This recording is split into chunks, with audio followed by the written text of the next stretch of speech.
نیک دل.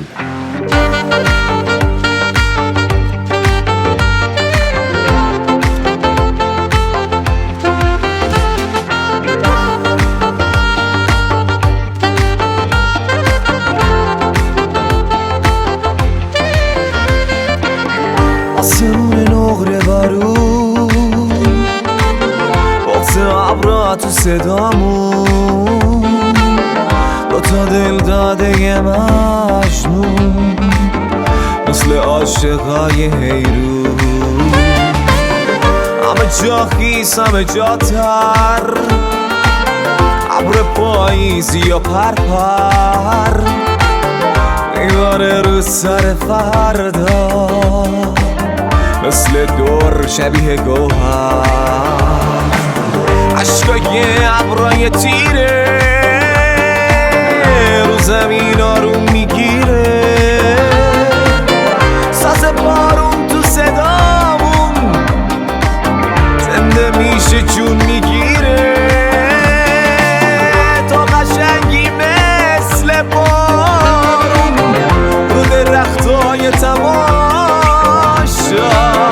یه صداقت صمیمی زیر چتر عاشقی ها.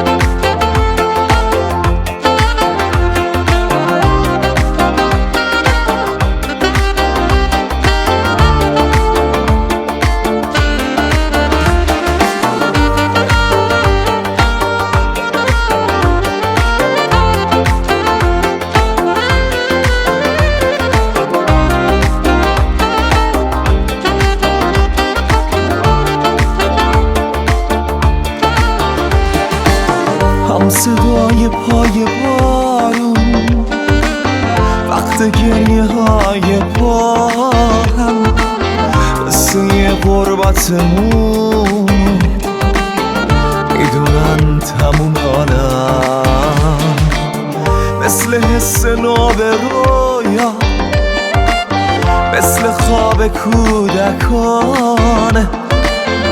یه حضور دلپذیری یه سکوت پرترانه.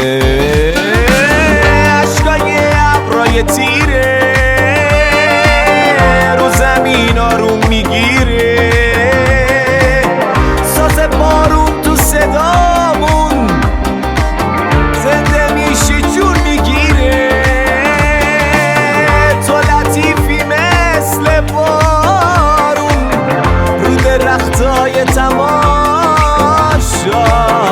یه صداقت قدیمی زیر چتر عاشقی ها.